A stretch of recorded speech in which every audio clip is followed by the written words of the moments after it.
اللہ کے نام سے جو بڑا مہربان نہایت رحم والا ہے۔ قرآن مجید دستور زندگی۔ قرآن مجید کے حوالے سے عام ذہن میں اٹھنے والے بہت سے سوالات کے جوابات پر مشتمل آیت اللہ سید محمد حسین فضل اللہ کا یہ انٹرویو حوزہ علمیہ قم ایران سے شائع ہونے والے فارسی مجلے بینات شمارہ 18 اور 19 میں 2 قسطوں میں شائع ہوا۔ اس انٹرویو کی افادیت کے پیش نظر اردو خواں قارئین کی خدمت میں اس کا ترجمہ حاضر ہے۔ پہلا سوال، قرآن کریم کی روح پرور اور زندہ تفسیر کے لیے کس بات پر توجہ ضروری ہے؟ جواب، ہمارے خیال میں قرآن کریم کی تفسیر اور اس کے مطالعے کے دوران اہم ترین بات یہ ہے کہ انسان خود کو ایک ایسی کتاب کے روبرو خیال کرے جو اس کی پوری زندگی پر اثر انداز ہونے والی ہے۔ اس کی صورت یہ ہے کہ وہ اپنی تمام زندگی کے مسائل و معاملات میں قرآن مجید سے روشنی حاصل کرے اور زندگی کے لیے اپنے راستے اور راہ عمل کو اسی کتاب ہدایت میں تلاش کرے، کیونکہ قرآن مجید کسی خاص زمان و مکان اور ان مخصوص افراد کے لیے نازل نہیں ہوا جو نزول وحی کے زمانے میں زندگی بسر کیا کرتے تھے، بلکہ خداوند متعال نے قرآن کریم کو ایک نور کی مانند تمام بشریت کے لیے نازل کیا ہے۔ امام باقر سلام اللہ علیہ نے فرمایا، قرآن مجید شب و روز اور خورشید و ماہ کے ہمراہ اور ہمدم ہے، یعنی ہر دور اور ہر خطۂ ارض کے لیے ہے۔ لہٰذا قرآن مجید کے بارے میں ہماری فہم و ادراک جاری اور متحرک فہم و ادراک ہو، خواہ زندگی کے معاملات صلح کے ہوں یا جنگ کے، خواہ ہمیں درپیش مسائل معاشرتی ہوں، اقتصادی یا سیاسی۔ قرآن مجید دوسری آسمانی کتابوں کے مانند یکبارگی ہی نازل نہیں ہوا، بلکہ رفتہ رفتہ نازل ہوا ہے، تاکہ لوگ وہی قرآن کی روشنی میں اپنی زندگی کے معاملات اور مسائل کا حل و فصل سیکھ سکیں۔ آیات قرآنی کے اسباب نزول بیان ہوئے ہیں تاکہ بتایا جا سکے کہ قرآن مجید زندگی کی حقیقتوں پر نظر رکھتا ہے۔ ابتدائی زمانے کے مسلمان اپنی زندگی کی تمام ضرورتوں اور درپیش مسائل کے سلسلے میں قرآن مجید سے رہنمائی لیتے تھے۔ ہم بھی فقط اسی صورت میں قرآن مجید کی واقعی اور کارآمد فہم حاصل کر سکتے ہیں جب اپنے حقیقی مقاصد و تمناؤں کو اسی سے حاصل کریں اور زندگی کی حقیقتوں کو قرآنی فہم کی اساس پر شکل و صورت دیں۔ اہل بیت علیہم السلام بھی اسی انداز میں قرآن کا تعارف کراتے ہیں، جیسا کہ امام رضا سلام اللہ علیہ سے نقل ہوا ہے کہ ایک شخص نے امام صادق سلام اللہ علیہ سے سوال کیا، کیا وجہ ہے کہ قرآن مجید سے جتنا بھی درس لیا جائے اور اس پر جتنی بھی گفتگو کی جائے، اس کے مفاہیم کی تازگی اور شادابی میں اضافہ ہی ہوتا چلا جاتا ہے؟ امام صادق سلام اللہ علیہ نے جواب دیا، اس کی وجہ یہ ہے کہ اللہ تبارک و تعالی نے قرآن کو ہر زمانے، ہر علاقے اور تمام بشریت کے لیے نازل کیا ہے، لہٰذا ہر دور کے لیے نیا اور ہر قوم و ملت کے لیے تازہ ہے، یہاں تک کہ جو کوئی بھی نسل اور معاشرہ اپنی حاجات، مطالبات اور رہنمائی کے لیے قرآن مجید میں جستجو کرے وہ ان کا جواب پا لیتا ہے۔ قرآن کریم سے استفادے کے سلسلے میں ائمہ معصومین علیہم السلام کی یہی روش اور طریقہ کار تھا۔ دوسرا سوال، قرآن کریم کے کون سے موضوع یا موضوعات کے بارے میں تحقیق و تفسیر کو ترجیح دی جانی چاہیے؟ جواب، ہمارے خیال میں عقائد مثلاً توحید، نبوت، امامت اور معاد کو اسلامی مفاہیم میں مرکزی کردار حاصل ہے۔ ہمیں قرآن کریم کی روشنی میں ان کا ایسا مطالعہ اور تحقیق کرنا چاہیے کہ نہ صرف ان کے ظاہر پر توجہ دیں بلکہ آیات قرآنی کی روشنی میں ان کے باطن کا بھی جائزہ لیں، کیونکہ بسا اوقات ایک آیت کا بیان مجمل اور غیر واضح ہوتا ہے، جبکہ دوسری آیات اس کی عبارتوں کو تفصیل سے بیان اور اس کے اشارات کو آشکارا کرتی ہیں۔ ہمیں عقائد کی خالص اور ستھری تصویر کے حصول کے لیے ہر قسم کے قبل از وقت فیصلوں سے پرہیز کرتے ہوئے قرآن سے رجوع کرنا چاہیے۔ افسوس کہ قرآن مجید پر کیے گئے کاموں کی تاریخ بتاتی ہے کہ بہت سے لوگوں نے اپنی آراء و خیالات کو قرآن پر ٹھونسا ہے۔ ان میں سے بعض لوگوں نے پہلے فلسفے کا مطالعہ کیا ہے اور پھر اسی فلسفی ذہنیت کے ساتھ قرآن کا مطالعہ کیا ہے اور اسی ذہنیت کے مطابق قرآنی مفاہیم کی تفسیر یا تعویل کرتے ہیں، جس کے نتیجے میں ان کے تفسیری نظریات کسی مشکل کو حل کرنے کے بجائے خود مشکل ایجاد کرنے کا سبب بنے ہیں۔ نیز ان لوگوں نے قرآن مجید کی فصاحت و بلاغت کے پہلوؤں کے ساتھ ساتھ اس کے ظواہر کو بھی فراموش کر دیا ہے۔ اس مشکل سے بچنے کے لیے مناسب ہے کہ قبل از وقت فیصلوں سے ذہن کو خالی رکھ کر اپنے عقائد قرآنی حقائق سے اخذ کریں، البتہ عقلانی غور و فکر کے ساتھ، اور وہ بھی اس عقل سے جو انسانی فطرت و وجدان کا نتیجہ ہے، نہ کہ وہ عقل جس کی بنیاد یونانی فلسفہ ہو، جیسے فیض الہی کا نظریہ جس کے اپنے خاص نظریات اور عقائد ہیں۔ اسی بات کے پیش نظر ہم اس نقطے پر زور دیتے ہیں کہ ہمیں اپنے بنیادی عقائد کو قرآنی طرز فکر اور اسلوب کے ذریعے ہی قرآن سے حاصل کرنا اور اسی پر ان کی بنیاد اٹھانی چاہیے، نہ یہ کہ اپنے عقائد اور خیالات کو قرآن کریم پر ٹھونسنے لگیں۔ قرآن مجید اس درجہ اہمیت کا حامل ہے کہ اکثر حالات میں قرآن کی تفسیر سنت میں تلاش کرنے کے بجائے سنت کی قرآن کے ذریعے تفسیر کرتے ہیں۔ مثلاً قرآن میں پڑھتے ہیں شراب، جوا، بت، پانسا یہ سب گندے شیطانی اعمال ہیں، لہٰذا ان سے پرہیز کرو۔ سورہ مائدہ آیت 90۔ قرآن مجید کے عام فہم کے مطابق لفظ میسر کے معنی قمار یا جوا لیے جاتے ہیں، جس میں بازی لگائی جاتی ہے، اور دوسری طرف جب ہم حدیث میں پڑھتے ہیں الشطرنج میسر والنرد میسر، تو یہ نتیجہ حاصل ہوتا ہے کہ شطرنج اور نرد از خود حرام نہیں ہیں، صرف بازی لگا کر کھیلنے کی صورت میں حرام ہیں، کیونکہ رائے عامہ ان وسائل یعنی شطرنج اور نرد سے بغیر بازی لگائے کھیلنے کو جوئے کا نام نہیں دیتی۔ تیسرا سوال، فہم قرآن میں زمانے بالخصوص نزول قرآن کے زمانے کے علمی اور تمدنی حالات کا اثر کس حد تک ہے؟ جواب، زمانہ وحی کو محدود نہیں کر سکتا،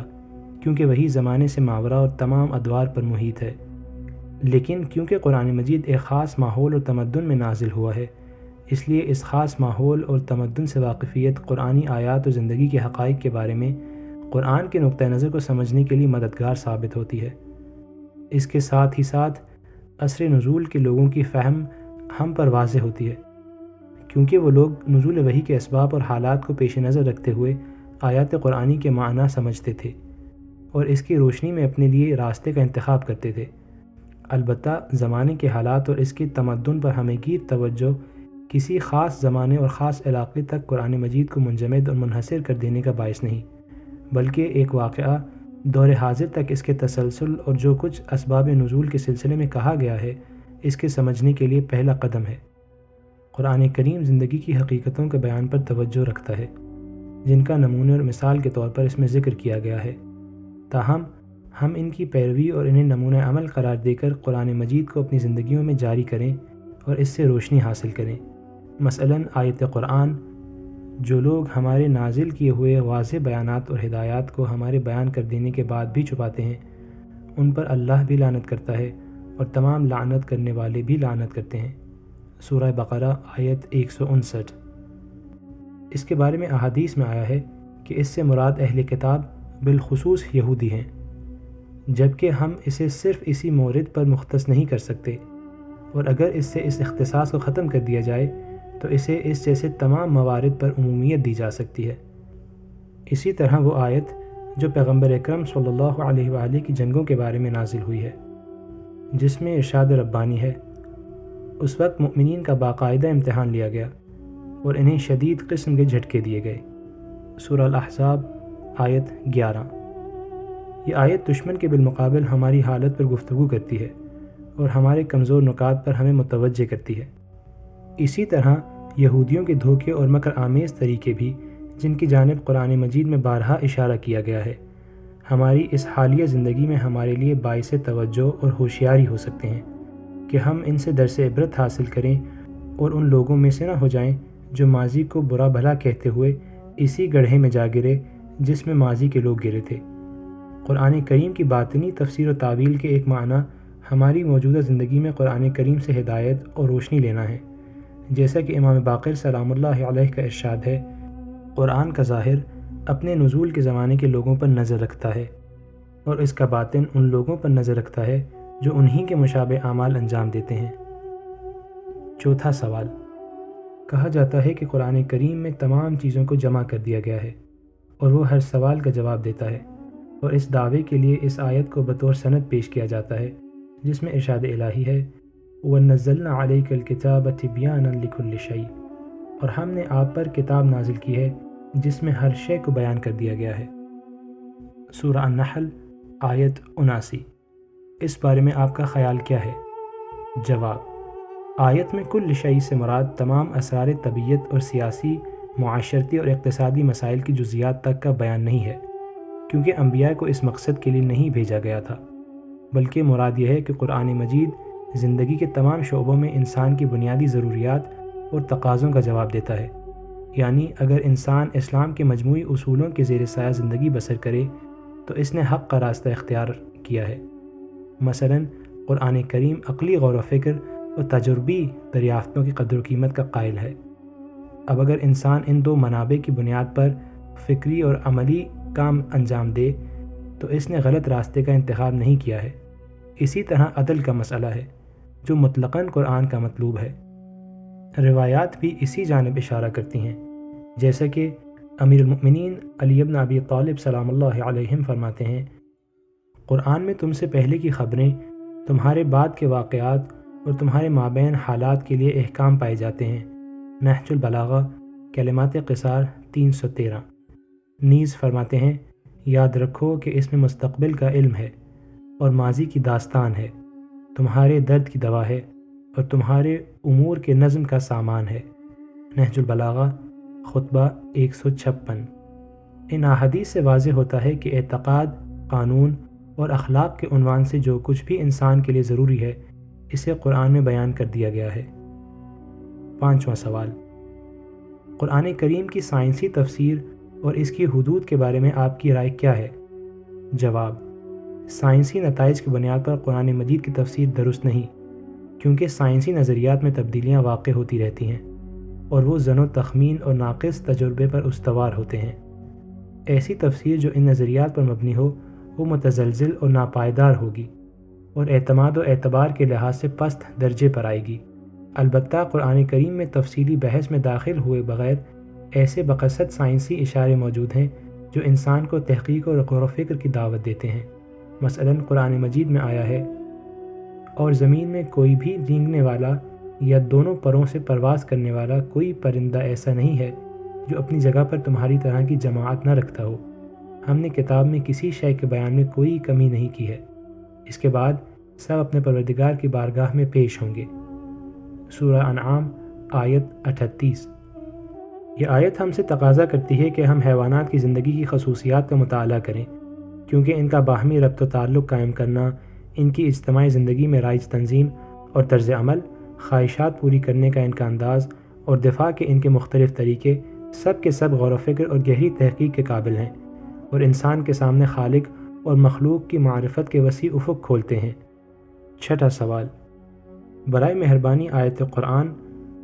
مرد عورتوں کے حاکم اور نگران ہیں، سورہ نساء آیت 34 کے بارے میں اپنا نقطہ نظر بیان فرمائیے۔ جواب، اس بارے میں ہمارا نقطہ نظر علامہ طباطبائی کے نقطہ نظر سے مختلف ہے۔ وہ عورت پر مرد کی قوامیت کو تمام شعبوں پر محیط قرار دیتے تھے، جبکہ ہم اسے صرف ازدواجی زندگی پر منحصر سمجھتے ہیں، کیونکہ آیت آگے چل کر کہتی ہے، ان فضیلتوں کی بنا پر جو خدا نے بعض کو بعض پر دی ہیں اور اس بنا پر کہ انہوں نے عورتوں پر اپنا مال خرچ کیا ہے، سورہ النساء آیت 34۔ اس طرح یہ پوری آیت عائلی زندگی کے بارے میں ہے۔ زوجیت کا تقاضا یہ ہے کہ مرد عورت پر خرچ کرے، کیونکہ مرد اپنی بیوی کا ذمہ دار ہے، اسی طرح مرد باپ ہونے کے ناطے اپنے بچوں کا ذمہ دار ہے۔ پس آیت کا پہلا اور بعد کا لب و لہجہ اولاً تو اس حقیقت کی جانب اشارہ کرتا ہے کہ عورت پر مرد کی قوامیت اس انفاق سے وابستہ ہے جو زوجہ ہونے کے ناطے مرد اس پر کرتا ہے، اور ثانیاً یہ امر مرد کی بعض ذاتی خصوصیات کا حاصل ہے جو اسے عورت کی ضروریات پوری کرنے والا قرار دیتی ہیں، کیونکہ عورت حمل اور بچے کو دودھ پلانے اور اس کی نگہداشت کی ذمہ داری کی وجہ سے مرد کی مانند عملی کردار ادا نہیں کر سکتی، اور یہی بات خاندان کے اخراجات کے سلسلے میں مرد کی قوامیت کے لیے عورت کے استحقاق کا باعث ہے۔ بہرحال یہ آیت قضاوت اور سیاسی حاکمیت کے صرف مرد کے لیے مخصوص ہونے پر پوری نہیں اترتی۔ 7واں سوال، ہمارے پاس بہت سی احادیث ہیں جو آیات قرآنی کی تعویل کرتی ہیں، کیا یہ احادیث آیات کے مصداق یا مصادیق کی جانب اشارہ کرتی ہیں؟ بالفاظ دیگر دراصل تعویل کے معنی کیا ہیں؟ کیا متشابہ آیات کی تعویل کی جا سکتی ہے؟ مختصر یہ کہ ان احادیث پر کس حد تک اعتماد کیا جا سکتا ہے؟ جواب، تعویل سے مراد معنی کے لیے مرجع کا حصول ہے، یعنی معنی کے لیے ایک مصداق کشف کرنا۔ مثلاً قرآن کریم میں یوم یأتی تعویلہ، جس دن انجام سامنے آ جائے گا، سورہ اعراف آیت 53 میں تعویلہ کے معنی روز قیامت کے واقعات ہیں جو اس مفہوم کے قالب میں بیان کیے گئے ہیں۔ کبھی تعویل سے مراد لفظ کو اسی معنی پر تنبیہ کرنا ہے جس پر آیت میں گفتگو کی گئی ہے۔ مثلا آیت قرآن اس کی تعویل کا علم صرف خدا کو ہے اور انہیں جو علم میں رسوخ رکھنے والے ہیں، سورہ آل عمران آیت 7 سے مراد وہ غیبی امور ہیں جو قرآن نے بیان کیے ہیں۔ غیب سے مراد وہ امور ہیں جو چھوئے جا سکنے والے تجربے میں نہ آئیں۔ ہمیں حق نہیں کہ اس معنی پر دلالت کرنے والے الفاظ کو ظاہری معنی کے برخلاف تنبیہ کریں۔ اسی پیش نظر معانی پر الفاظ کو تنبیہ کرنا تعویل ہے۔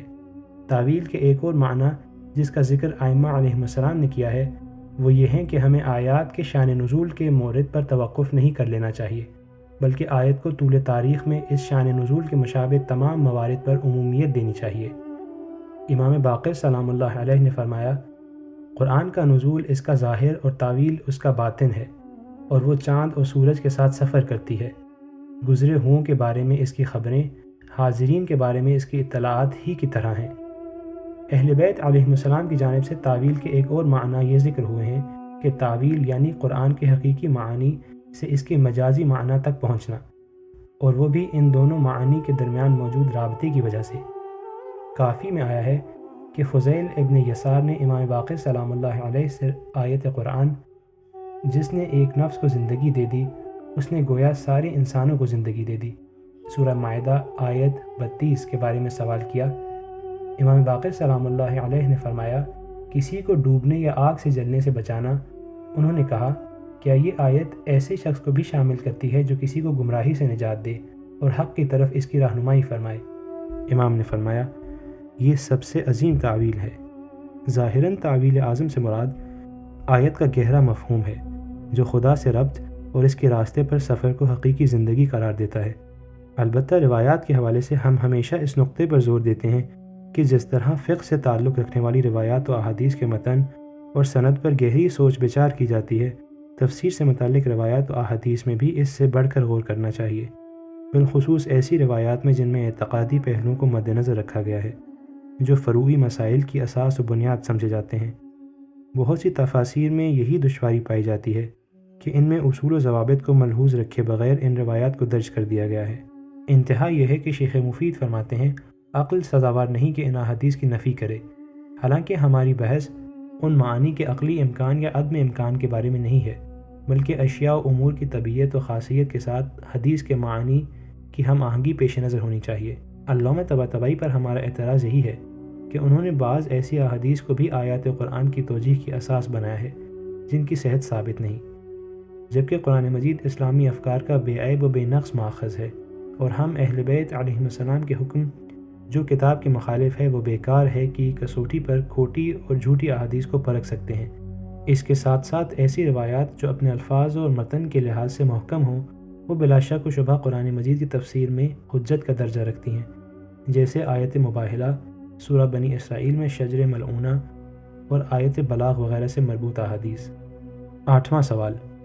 قرآن مجید کی تفسیر کرنے والے شخص میں کن شرائط اور قابلیتوں کا ہونا ضروری ہے؟ جواب، مفسر قرآن کو عربی لغت سے آشنا ہونا چاہیے، یہاں تک کہ اسے عربی ادب کا تھوڑا بہت ذوق بھی ہونا چاہیے، کیونکہ قرآن مجید کی عبارتیں بلاغت سے بھرپور ہیں، اور اگر مفسر عربی ادب کا ذوق نہ رکھتا ہو تو قرآن مجید کی بلاغت سے استفادہ نہ کر سکے گا۔ بہت سے مفسرین قرآن کریم کا لغوی فہم رکھتے ہیں، جبکہ کسی لفظ کی تاریخ، اس میں واقع ہونے والی تبدیلیاں اور اس لفظ میں موجود احساس و جذبات سے واقفیت مفسر کے سامنے ایک نئی دنیا کھول دیتے ہیں۔ عربی زبان کی لغت سے آشنائی کے علاوہ مفسر کو قرآنی موضوعات سے بھی آشنا ہونا چاہیے، اسی طرح اسے معاشرے اور اس میں رائج قوانین سے بھی واقف ہونا چاہیے، کیونکہ قرآن مجید کی بہت سی آیات میں معاشروں اور طبیعت میں رائج سنن و قوانین کے بارے میں گفتگو کی گئی ہے، اور مفسر کیونکہ یہ چاہتا ہے کہ معاصر نسل کے لیے قرآن کی تفسیر کرے، اس لیے اسے اس دور، اس خطے اور اس کے تقاضوں سے بھی آگاہ ہونا چاہیے تاکہ مناسب انداز میں قرآنی مفاہیم بیان کر سکے۔ اس سب کے ساتھ ساتھ مفسر کو احادیث پر بھی عبور ہونا چاہیے، یعنی وہ احادیث کی سند، متن اور ان کے مفہومی یا مصداقی ارتباط کو مد نظر رکھتے ہوئے آیت کی تفسیر کرے، کیونکہ ائمہ معصومین سلام اللہ علیہم ہی راسخون فی العلم کے کامل مصداق ہیں۔ 9واں سوال، تغیر زمانہ کی بنیاد پر الفاظ کے مفہوم میں بھی تبدیلی آتی ہے، کیا یہ تبدیلیاں تفسیر قرآن پر اثر انداز ہوتی ہیں؟ جواب، الفاظ استعمال کے تابع ہوتے ہیں، اور ہر زبان کے اہل زبان حسب مناسبت بہت سے الفاظ کو ایسے مجازی معنی میں استعمال کرتے ہیں جو ان کے اصلی معنی سے مختلف ہوتے ہیں، لہٰذا زبان کے ماہرین لغوی اور عرفی معنی کے درمیان فرق رکھتے ہیں، لیکن قرآنی الفاظ کے حقیقی ادراک کے لیے زیر نظر لفظ کے اثر نزول میں معانی اور اس زمانے میں جاری تحولات کو پیش نظر رکھنا چاہیے۔ 10واں سوال، آپ کیسی تفاسیر کو پسند کرتے ہیں اور موجودہ تفاسیر میں آپ کیا نقائص محسوس کرتے ہیں؟ جواب، میرے خیال میں ہمیں ایک ایسی تفسیر کی ضرورت ہے جو انسانوں کے سامنے قرآن مجید کا کتاب زندگی کی حیثیت سے تعارف کرائے اور انسان کو اس کی زندگی کے تمام شعبوں میں قرآن کا مخاطب سمجھے۔ بہت سی تفاسیر میں صرف روایات کے ذریعے تفسیر کی گئی ہے جن کی سند اور متن کی توثیق نہیں ہوتی، اور اگر ہم قدیم مقبول تفاسیر جیسے البرہان یا در المنصور کا طرز اپنائیں تو ہمیں قرآن کی مانند یا اس کے قریب معتبر احادیث پر اعتماد کرنا چاہیے۔ بعض تفاسیر ایک دوسرے سے خاص ملتی جلتی تالیف کی گئی ہیں، جیسے تفسیر تبیان اور تفسیر مجمع البیان، جن میں شیعوں اور دوسروں کی آراء کو ساتھ ساتھ بیان کیا گیا ہے، جبکہ تفسیر المیزان میں علمی انداز اور فلسفی مشرب پر اعتماد کے ساتھ گہرے اور گراں قیمت مباحث پیش کیے گئے ہیں۔ البتہ ہمیں اس تفسیر کے بہت سے مباحث سے بنیادی اختلاف نظر ہے، جس کی جانب ہم نے اپنی تفسیر من وحی القرآن کی جدید طباعت میں اشارہ کیا ہے۔ آقائے ناصر مکارم شیرازی کی تفسیر نمونہ عام افراد اور متوسط تعلیم یافتہ لوگوں کے لیے ایک اچھی تفسیر ہے، البتہ تفاسیر میں پائی جانے والی بنیادی خامی یہ ہے کہ ان میں قرآن مجید کے کسی ایک پہلو پر گفتگو کی جاتی ہے اور دوسرے پہلوؤں کو چھوڑ دیا جاتا ہے۔ 11واں سوال، قرآن مجید فرد کی تعمیر چاہتا ہے یا معاشرے کی تعمیر کا خواہاں ہے؟ بالفاظ دیگر، قرآن مجید کا اہم ترین اور بنیادی محور ایک بلند پایہ انسان بنانا ہے یا ایک مثالی معاشرے کا قیام؟ جواب، قرآن کریم ایک الہی پیغام کے طور پر انسانوں کے لیے نازل ہوا ہے تاکہ انسان کی اس کی انفرادی اور اجتماعی زندگی میں اس انداز سے تعمیر کرے جیسے خداوند عالم کو مطلوب اور مقصود ہے، اور انسان کی اجتماعی شخصیت کی تشکیل اور اس کی فکری اور انسانی تعمیر فقط خود اس کی ذات سے وابستہ نہیں، اور انسان کی طبیعت و خاصیت یہ ہے کہ وہ انفرادی موجود نہیں کہ لوگوں سے معاشرتی ربط و تعلق کے بغیر زندگی گزار سکے، نیز معاشرتی زندگی کی تشکیل بھی معاشرے میں موجود افراد سے وابستگی و پیوستگی کے بغیر ممکن نہیں۔ اسلام کا مقصد انسان میں بنیادی تبدیلیاں لانا ہے، اور اسی نقطہ نظر سے ہر انسان کی انفرادی شخصیت کی نشوونما اور تعمیر اس کی اجتماعی اور معاشرتی شخصیت کی تشکیل کے لیے ایک وسیلہ اور راستہ ہوگی، کیونکہ اسلام ایک ایسی تربیت کو پسندیدگی کی نگاہ سے نہیں دیکھتا جو انسان کو معاشرے سے دور، لوگوں سے علیحدہ، عزلت پسند اور گوشہ نشین بنا دے، بلکہ اس انداز میں انسان کی تربیت کرنا چاہتا ہے کہ وہ اپنے سماج، افراد معاشرہ اور دیگر انسانوں کے بالمقابل ذمہ داری قبول کرے۔ اسی نقطہ نظر کی بنیاد پر ہم دیکھتے ہیں کہ بعض قرآنی آیات میں امت کے حوالے سے گفتگو کی گئی ہے، اور تم میں سے ایک گروہ کو ایسا ہونا چاہیے جو خیر کی دعوت دے، نیکیوں کا حکم دے، برائیوں سے منع کرے۔ سورہ آل عمران آیت 104۔ اس آیت شریفہ میں ایک ایسے معاشرے کے بارے میں گفتگو کی گئی ہے جو فرد اور معاشرے کے قوی اور ضعیف نکات سے واقفیت کے لیے ان کی چھان بین اور تحلیل کرتا ہے، اب چاہے یہ انفرادی میدان میں ہو یا اجتماعی میدان میں، یہاں تک کہ امت یا لوگوں کا یہ مجموعہ ایک بھرپور اور اعلیٰ تہذیب اور ثقافت کا حامل ہو جائے تاکہ معاشرے میں نیکیوں اور امور خیر اور فلاح و بہبود کے پھیلاؤ کے لیے جد و جہد کرے اور سماج سے برائیوں، پستیوں اور گندگیوں کا صفایا کرے۔ انہی قواعد و قوانین کا اطلاق منکرات پر بھی ہوتا ہے، کیونکہ ہم دیکھتے ہیں کہ خداوند متعال قرآن مجید میں معاشرے اور امت کے حوالے سے گفتگو کرتے ہوئے فرماتا ہے، تم بہترین امت ہو جسے لوگوں کے لیے منظر عام پر لایا گیا ہے، تم لوگوں کو نیکیوں کا حکم دیتے ہو اور برائیوں سے روکتے ہو۔ سورہ آل عمران آیت 110۔ اور یوں ایک ایسے معاشرے اور انسانوں کے بارے میں گفتگو کرتا ہے جو تمام انسانوں کو نیکی اور معروف کی سمت بلاتے اور منکرات اور برائیوں سے پرہیز کی دعوت دیتے ہیں۔ طبیعی بات ہے کہ قرآن مجید میں امت سے مراد افراد کا ایک ایسا تشکیل شدہ مجموعہ ہے جو اس بنیاد پر ایک ہی مقصد کی راہ پر گامزن ہے۔ جب قرآن کریم مسلمان مرد و زن اور مومن مرد اور مومن خواتین کے بارے میں بات کرتا ہے، اور جس طرح خداوند عالم معاشرے کے ہر فرد کے لیے کتاب اور آئین کی بات کرتا ہے، اسی طرح معاشرے کے لیے بھی ایک دستور اور ایک کتاب کی بات کرتا ہے۔ اور آپ ہر قوم کو گھٹنے کے بل بیٹھا ہوا دیکھیں گے، اور سب کو ان کے نامہ اعمال کی طرف بلایا جائے گا۔ سورہ جاثیہ آیت 28۔ اس آیت کے معنی یہ ہیں کہ معاشرے کے لیے بھی ایک آئین اور ایک کتاب ہے، اور جس طرح ہر فرد کا حساب و کتاب ہوگا، اسی طرح ہر امت کا بھی مؤاخذہ کیا جائے گا۔ اسی نظریے کی روح سے قرآن کریم اسلامی سماج اور امت اسلامی اور مسلمان مرد و زن سے خطاب کرتا ہے اور فرماتا ہے، بے شک اللہ ان لوگوں کو دوست رکھتا ہے جو اس کی راہ میں اس طرح صف باندھ کر جہاد کرتے ہیں جس طرح سیسا پلائی ہوئی دیواریں۔ سورہ صف آیت 4۔ اور جب ہجرت کے بارے میں گفتگو کرتا ہے یا مہاجرین اور انصار کے بارے میں بات کرتا ہے تو بھی اجتماعی طور پر ایک امت سے محو گفتگو ہے۔ اور جب یہ فرماتا ہے کہ محمد اللہ کے رسول ہیں اور جو لوگ ان کے ساتھ ہیں وہ کفار کے لیے سخت ترین اور آپس میں انتہائی رحم دل ہیں۔ سورہ فتح آیت 29۔ ہم سب پر بخوبی یہ بات واضح ہے کہ قرآن کریم کا انداز اور مقصد ایک ایسا مومن پرہیزگار اور باشعور معاشرہ اور امت پیدا کرنا ہے کہ جس کے افراد اپنی ذمہ داریوں سے بھی آشنا ہوں اور دوسرے انسانوں اور حیات اجتماعی کے بارے میں بھی ذمہ دار اور اس سلسلے میں بھی اپنے فریضے سے باخبر ہوں۔ 12واں سوال، آپ کے خیال میں فکر و نظر کی آزادی کے بارے میں قرآن مجید کا نقطہ نظر کیا ہے اور اس مفہوم پر کون سی آیات دلالت کرتی ہیں؟ جواب، میں دو ٹوک الفاظ میں کہتا ہوں کہ قرآن کریم کی عبارت اور اس کے انداز و اسلوب سے فکر و نظر کی آزادی کی تائید حاصل کی جا سکتی ہے۔ قرآن کریم میں یہ موضوع دو انداز میں پیش کیا گیا ہے۔ پہلا، مخالفین کی فکر، ان کے نظریے اور ان کی کہی ہوئی باتوں کو پیش کرنا اور قرآن کا ان افکار و آراء اور مباحث کا سامنا کرنے کا انداز۔ قرآن کریم میں گمراہ اور غلط فکر کے لوگوں سے یہ نہیں کہا گیا کہ تم کیوں سوچتے ہو، فکر کرنے اور سوچنے کے اصول پر اعتراض نہیں کیا گیا، بلکہ قرآن مجید ان سے یہ کہتا ہے کہ تمہاری سوچ غلط ہے۔ ہم دیکھتے ہیں کہ قرآن کریم میں پیغمبروں کے خلاف ان کے بعض دشمنوں کی تمام تہمتوں اور غلط خیالات کو نقل کیا گیا ہے۔ مثلاً، اور ان لوگوں نے کہا کہ اے وہ شخص جس پر قرآن نازل ہوا ہے تو دیوانہ ہے۔ سورہ حجر آیت 6۔ یا اور انہوں نے اس سے منہ پھیر لیا اور کہا کہ یہ سکھایا پڑھایا ہوا دیوانہ ہے۔ سورہ دخان آیت 14۔ اور اسی طرح کبھی شاعر کہا گیا، کبھی کذاب۔ حتیٰ قرآن مجید نے ان تہمتوں کا بھی ذکر کیا ہے جو خود اس پر لگائی گئی ہیں، جیسے، اور ہم خوب جانتے ہیں کہ یہ مشرکین کہتے ہیں کہ انہیں کوئی انسان اس قرآن کی تعلیم دے رہا ہے، حالانکہ جس کی طرف یہ نسبت دیتے ہیں وہ اجمی ہے اور یہ زبان عربی واضح اور فصیح ہے۔ سورہ نحل آیت 103۔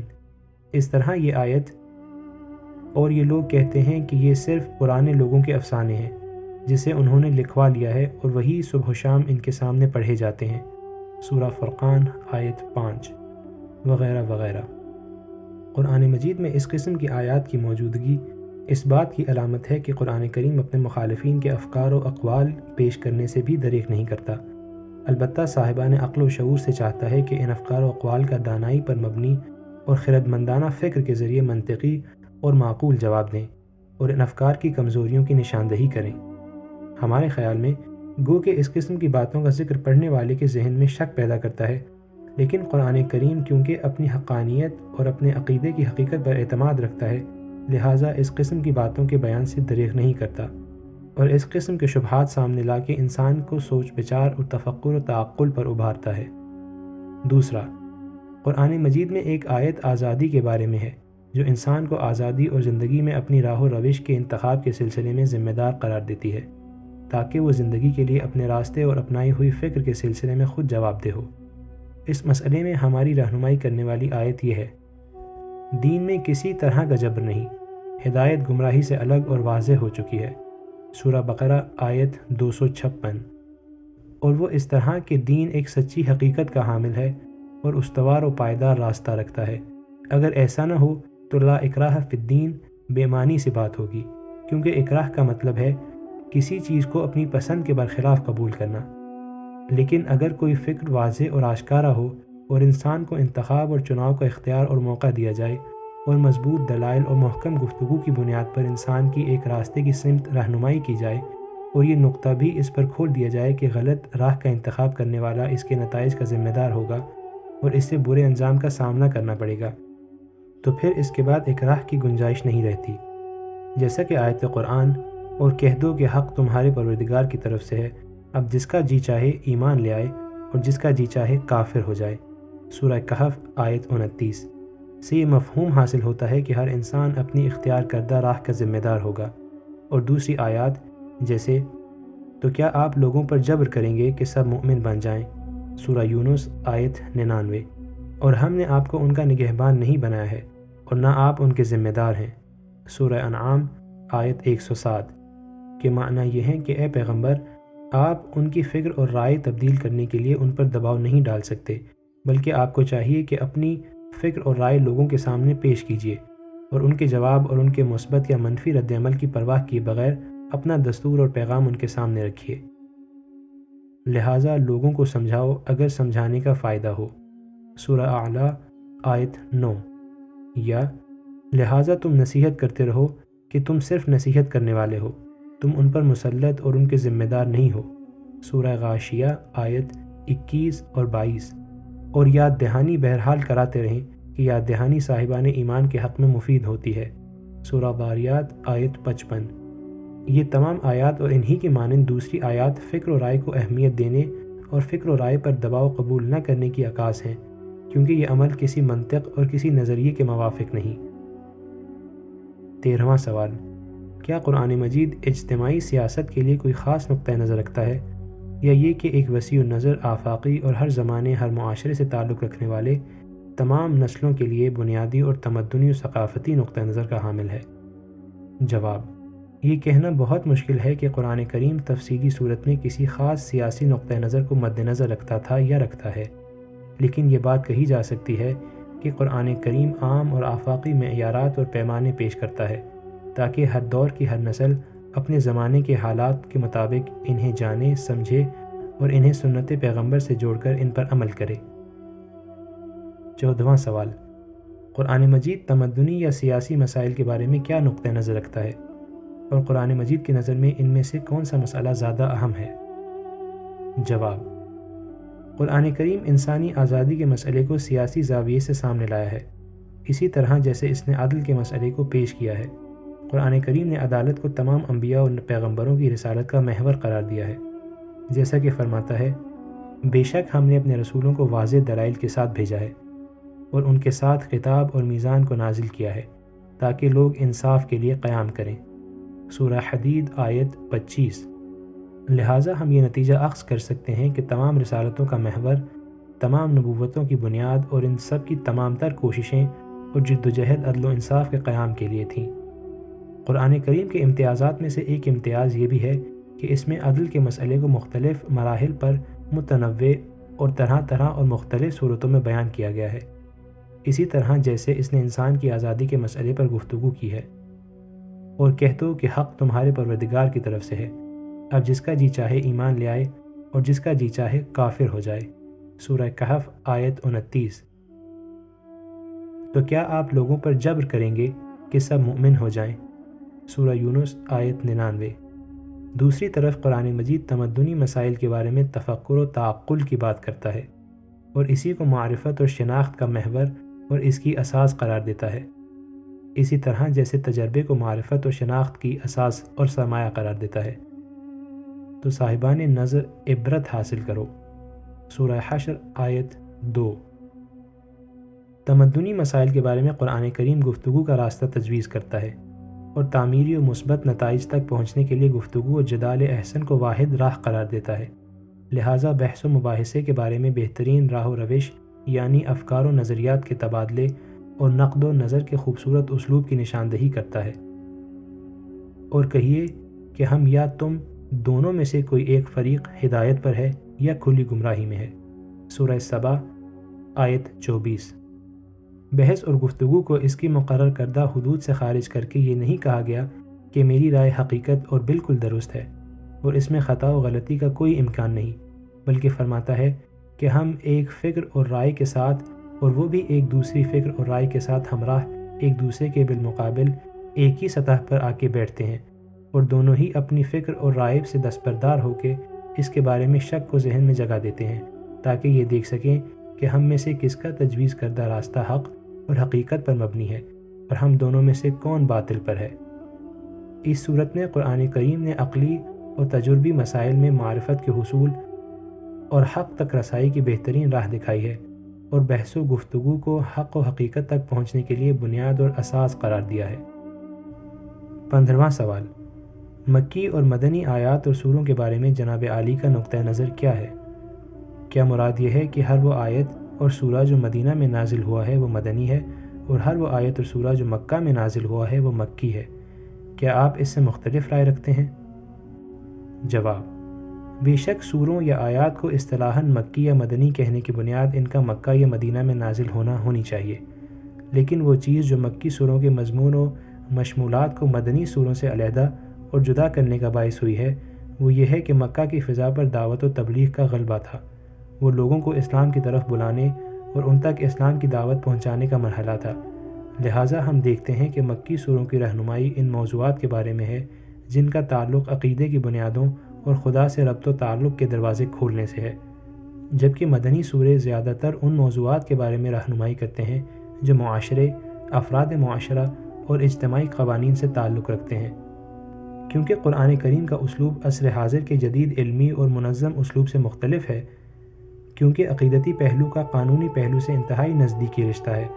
اسی طرح جیسے پند و نصیحت کا قرآنی پہلو بھی اس کے عقیدتی پہلو سے ربط رکھتا ہے۔ اسی نقطہ نظر کی بنا پر قطعی طور پر یہ نہیں کہا جا سکتا کہ مکی سوروں میں صرف اور صرف اعتقادی پہلوؤں کو پیش نظر رکھا گیا ہے اور مدنی سوروں میں فقط قانون سازی کے پہلوؤں پر بات ہوئی ہے، کیونکہ قرآن مجید انسان سازی کے لیے نازل ہوا ہے تاکہ انسان کو بنیادی اعتقادات میں، مفاہیم میں، زندگی کے لیے اختیار کی جانے والی راہ و روش میں، معاشرتی امور میں، الغرض زندگی کے تمام پہلوؤں میں رہنمائی فراہم کر سکے۔ لہٰذا قدرتی بات ہے کہ ہم قرآن کریم کے ایک حصے کو اس کے دوسرے حصے سے جدا نہیں کر سکتے، کیونکہ ہم دیکھتے ہیں کہ مثلاً قرآن مجید جس وقت اعتقادی مسائل کے بارے میں بات کرتا ہے، اسی وقت روز جزا، بہشت اور جہنم کے بارے میں بھی بات کرتا ہے، یا جب قانون اور شریعت کے بارے میں گفتگو کرتا ہے تو اسی وقت اچھے کاموں کی جزا و سزا اور برے کاموں کی سزا و عذاب کا بھی ذکر کرتا ہے، اور اسی طرح دوسرے مسائل کے بارے میں ہے۔ لہٰذا ہم دیکھتے ہیں کہ مکی سوروں میں زیادہ تر اعتقادی اصولوں اور خوف و امید کے پہلوؤں کا ذکر کیا گیا ہے، اور مدنی سوروں میں زیادہ تر اجتماعی پہلو، شریعت، قانون سازی، اقدار و فضائل کی وضاحت اور جنگ وغیرہ کے موضوعات بیان ہوئے ہیں۔ 16واں سوال، جیسا کہ آپ کے علم میں ہوگا کہ شیعوں پر تحریف قرآن کی تہمت لگائی جاتی ہے، اس بارے میں جناب عالی کی رائے کیا ہے؟ جواب: میرے خیال میں تحریف قرآن کے مسئلے پر جو احادیث شیعہ اور سنی کتابوں میں موجود ہیں، ان کی بنیاد پر شیعوں اور برادران اہل سنت کے درمیان اس مسئلے پر بہت زیادہ بحث و گفتگو ہوئی ہے، لیکن ہمارے خیال میں نہ ہی اہل سنت اور نہ ہی اہل تشیع یہ سوچ رکھتے ہیں کہ کچھ ایسی آیات جن کے بارے میں دعویٰ کیا جاتا ہے کہ وہ قرآن مجید سے حذف کر دی گئی ہیں، انہیں قرآن میں شامل کیا جائے، یا نہ ہی ان دونوں میں سے کوئی فرقہ اس سلسلے میں کوشش کر رہا ہے۔ شیعہ تاریخ میں اب تک کسی ایک شخص نے بھی یہ دعویٰ نہیں کیا کہ وہ قرآن مجید جو آج لوگوں کے ہاتھوں میں ہے اس میں کسی ایک لفظ کا بھی اضافہ ہوا ہو۔ اسی طرح اہل سنت میں کوئی بھی ایسا شخص نہیں ملتا جس نے الشیخ والشیخۃ اذا زنیا فرجموہما البتۃ کو قرآن میں جگہ دی ہو، یا یہ کہا ہو کہ فلاں یا فلاں صحابی سے جو کچھ نقل کیا گیا ہے اسے قبول کیا جائے، بلکہ شیعہ تو متفقہ طور پر اس نقطے پر زور دیتے ہیں کہ نزول قرآن کے آغاز سے لے کر اب تک قرآن کریم میں کسی چیز کا اضافہ نہیں ہوا ہے۔ دوسری طرف یہ حقیقت بھی سب ہی کے علم میں ہے کہ ائمہ اہل بیت سلام اللہ علیہم جن کی جانب تحریف قرآن سے متعلق بعض احادیث کو نسبت دی گئی ہے، عام لوگوں کے ہاتھوں میں موجود قرآن ہی کو اپنے برہان اور استدلال کی بنیاد قرار دیتے ہیں، اور پیغمبر اسلام صلی اللہ علیہ وآلہ سے منقول یا خود اپنی فرمائی ہوئی تمام احادیث کی تصحیح و تفسیر کے لیے اسی سے استفادہ کرتے ہیں۔ یہی موجودہ قرآن قطعی، حتمی اور دائمی سند کے عنوان کا حامل ہے، جس کے بارے میں آیا ہے جس کے قریب، سامنے یا پیچھے کسی طرف سے باطل نہیں آ سکتا۔ سورہ فصلت آیت 42۔ اور اسی بنیاد پر موجودہ قرآن مجید تمام اسلامی مفاہیم اور تمام احادیث و روایات کی تصحیح و تفسیر کی ہمیشہ بنیاد رہے گا۔ لہٰذا ہم تمام شیعہ اور سنی مسلمانوں سے دل کی گہرائیوں کے ساتھ درخواست کرتے ہیں کہ اس لا حاصل بحث و جدال کو ختم کریں، کیونکہ ہم دنیا کے ایک کونے سے دوسرے کونے تک پھیلے ہوئے شیعہ شہروں اور اسی طرح اسلامی ممالک کے دوسرے علاقوں میں کسی ایک بھی ایسے قرآن کے متعلق نہیں جانتے جو دوسرے قرآنوں سے مختلف ہو۔ حتیٰ ایک نقطے، ایک فاصلے تک میں معمولی سا فرق بھی نہیں ملتا۔ یہ بحث اور جدال ہرگز صحیح اور معقول نہیں، اور اس کا نتیجہ بدگمانی، عناد اور باہمی دشمنی کے سوا کچھ اور نہیں۔ 17واں سوال، تدوین قرآن کے بارے میں آپ کی رائے کیا ہے؟ جواب، ہمارے اعتقاد کے مطابق قرآن کریم خود پیغمبر اسلام کے زمانے ہی میں ترتیب دے دیا گیا تھا۔ مثلاً جب کوئی آیت نازل ہوتی تو خود رسول اللہ فرماتے تھے کہ اس آیت کو فلاں سورے میں رکھو، یا اس کی جگہ فلاں آیت یا فلاں سورے کے ساتھ ہے۔ ہماری اس بات کی دلیل یہ ہے کہ خود پیغمبر سے نقل ہونے والی بعض روایات میں اور خود رسول اللہ جن سوروں کی تلاوت فرماتے تھے ان میں آیات کی جگہ اور مقام معین و مشخص کیا گیا ہے۔ لیکن دور پیغمبر میں قرآن مجید ایک یکجا مجموعے یا ایک نسخے کی صورت میں جمع نہیں ہوا تھا، بلکہ یا تو متفرق تحریروں کی شکل میں مختلف افراد کے پاس موجود تھا یا قرآن کے حافظوں کے سینوں میں محفوظ تھا۔ یہاں تک کہ جنگ یمامہ پیش آئی جس میں 70 حافظ قرآن شہید ہو گئے، اور یوں قرآن کی جمع آوری کی ضرورت دوچند ہو گئی۔ پہلے اور دوسرے خلیفہ کے دور میں اس ضرورت کا احساس ہوا، لیکن آخری جمع آوری اور تدوین جناب عثمان کے دور میں ہوئی۔ لہٰذا قرآن مجید ایک مجموعے اور نسخے کی صورت میں اور قریش کے لہجے میں جمع ہوا۔ ہمارا عقیدہ ہے کہ یہ وہی قرآن ہے جو آج ہمارے ہاتھوں میں ہے، اس میں نہ کمی ہوئی ہے اور نہ اضافہ۔ ایک اور پہلو سے دیکھیں تو تدوین قرآن کا کام خود امیر المؤمنین کی زندگی میں ہوا، خود آپ نے بھی اسے جمع کیا ہے، لیکن یہ بات یقینی ہے کہ اگر آپ اس میں کوئی معمولی سا نقص بھی دیکھتے یا اس میں کوئی معمولی سا اضافہ بھی کیا جاتا تو حضرت ضرور متنبہ کرتے اور اس کی روک تھام کرتے۔ وہ امام جو نزول قرآن کے آغاز سے لے کر اس کے اختتام تک ہمیشہ اس کے ہمراہ اور ہمدم تھے، یہاں تک کہ بجا طور پر پیغمبر صلی اللہ علیہ وآلہ سے نقل فرماتے ہیں کہ رسول خدا صلی اللہ علیہ وآلہ نے فرمایا، اے علی، جو کچھ میں سنتا ہوں آپ بھی وہ سنتے ہیں، اور جو کچھ میں دیکھتا ہوں آپ بھی وہ دیکھتے ہیں، فرق اتنا ہے کہ آپ نبی نہیں ہیں۔ نہج البلاغہ خطبہ 190۔ یقیناً حضرت امیر المؤمنین جو پیغمبر صلی اللہ علیہ وآلہ کی طرف سے اسلام اور قرآن کے حقیقی امانت دار تھے، حضرت عثمان کے جمع کیے ہوئے قرآن یا لوگوں کے پیش کیے گئے نسخوں میں اصل قرآن سے معمولی سا فرق یا کمی بیشی بھی دیکھتے تو آپ کی ذمہ داری اور فریضہ تھا کہ آپ اس کی طرف سے ہوشیار اور خبردار کرتے، جبکہ ہم دیکھتے ہیں کہ نہ ہی امیر المؤمنین نے اس بارے میں کچھ فرمایا اور نہ ہی دوسرے ائمہ معصومین سلام اللہ علیہم نے اس بارے میں کچھ کہا یا اعتراض کیا۔ 18واں سوال، آخر میں ہماری استدعا ہے کہ تفسیر کے بارے میں کوئی جدید نقطہ اور نئی بات آپ کے پیش نظر ہو تو ہمارے قارئین کے لیے فرمائیے۔ جواب، میں کوشش کرتا ہوں کہ زندگی کے حقائق کو پیش نظر رکھتے ہوئے معاشرے کی ہدایت اور رہنمائی کے لیے ہمیشہ قرآن کریم سے روشنی حاصل کروں۔ میں چاہتا ہوں کہ قرآن کریم گھر گھر،